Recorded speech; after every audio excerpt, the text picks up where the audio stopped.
Hi views, welcome back to Harsha kitchen. இன்றைக்கி நம்ம வீடியோவில் ரொம்ப சூப்பரான சோயா சில்லி ஃப்ரை எப்படி செய்யலாம் இந்த வீடியோவில் பார்க்க போகிறோம். இது குட்டீஸுங்களுக்கு ரொம்ப பிடிச்ச ரெசிபி. இது வரைக்கும் நம்ம சேனலை சப்ஸ்கிரைப் பண்ணாதவங்க சப்ஸ்கிரைப் பண்ணிக்கோங்க. வீடியோ பிடிச்சிருந்தா கண்டிப்பாக லைக் பண்ணிக்கோங்க. வாங்க ஃபஸ்ட்டு நம்ம சோயாவை ஃப்ரை பண்ணலாம். இது எப்படி ஃப்ரை பண்ணலாம் இந்த வீடியோவில் பார்க்கலாம்.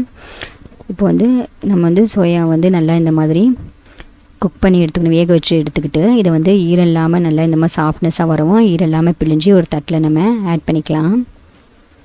பாருங்கள், எல்லாத்தையும் இந்த மாதிரி புழிஞ்சு நான் தட்டில் ஆட் பண்ணிக்கிட்டேன். இது கொஞ்சம் கூட ஈரமாக இல்லாமல் இருந்தால் தான் மசாலா நல்லா உள்ள மிக்ஸ் ஆகும்.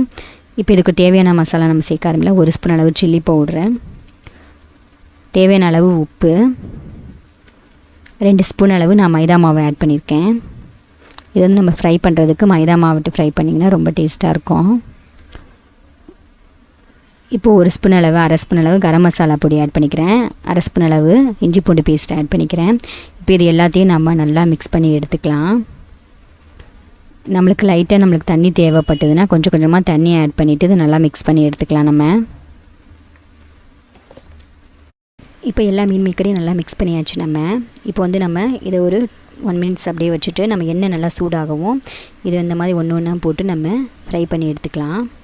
போடவுமே நம்ம கலர தேவையில்ல, நல்லா கொஞ்சம் குக்காகவும் அதுக்கப்புறம் சிம்மில் வச்சு நம்ம எல்லாத்தையும் பொரித்து எடுத்துக்கலாம்.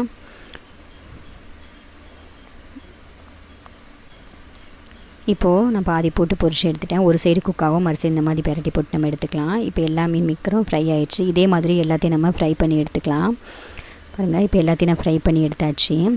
இப்போ அதே எண்ணெயிலே நம்ம 1 ஸ்பூன் அளவு நம்ம பெருஞ்சீரகம் ஆட் பண்ணிக்கலாம். கறிப்பிலை கொஞ்சமாக ஆட் பண்ணிவிட்டு வெங்காயமும் குடமிளகா நான் கட் பண்ணி வச்சுருக்கேன், இதையும் நம்ம ஆட் பண்ணிக்கலாம். ஆட் பண்ணிவிட்டு நல்லா இதை ஃப்ரை பண்ணிடுவோம். இந்த ரெசிபிக்கு தேவையான அளவு நம்ம உப்பு ஆட் பண்ணிக்கலாம். இது கூட 1/2 ஸ்பூன் அளவு இஞ்சி பூண்டு பேஸ்ட் ஆட் பண்ணிக்கலாம். 1 ஸ்பூன் அளவு சில்லி பவுடர் ஆட் பண்ணிக்கலாம். இப்போ இது எல்லாத்தையும் நல்லா ஒன்றா மிக்ஸ் பண்ணிவிடுவோம். இதில் மல்லித்தூள் கொஞ்சமாக ஆட் பண்ணியிருக்கேன். 1 ஸ்பூன் அளவு சோயா சாஸ் ஆட் பண்ணிக்கலாம். 1 ஸ்பூன் அளவு டொமேட்டோ சாஸ் ஆட் பண்ணிக்கலாம். நீங்கள் டொமேட்டோவை கட் பண்ணி கூட இதில் நீங்கள் ஆட் பண்ணிக்கலாம், டேஸ்ட்டாக தான் இருக்கும். இப்போ நம்ம ஃப்ரை பண்ணி வச்சுருக்க மீன் மேக்கரை இதில் ஆட் பண்ணிவிட்டு நல்லா மிக்ஸ் பண்ணிவிடுவோம். இது 1 மினிட் நல்லா குக் ஆகட்டும். இப்போ சூப்பராக நம்ம மீன் மேக்கர் ஃப்ரை குக் ஆகிடுச்சு. இதில் கடைசியாக நம்ம கொத்தமல்லி தூவி அடுப்பில் இறக்கிடலாம். இப்போ சூப்பராக டேஸ்ட்டாக நீங்கள் சைட் டிஷ்ஷாக யூஸ் பண்ணிக்கலாம், இல்லை சாதத்துக்கு யூஸ் பண்ணி நீங்கள் பெரட்டி கூட சாப்பிட்டுக்கலாம். ரொம்ப டேஸ்ட்டாக இருக்கும். இந்த ரெசிபி கண்டிப்பாக உங்களுக்கு பிடிச்சிருந்தா வர்ஷா கிச்சன் தமிழுக்கு சப்ஸ்கிரைப் பண்ணுங்கள். தேங்க்யூ.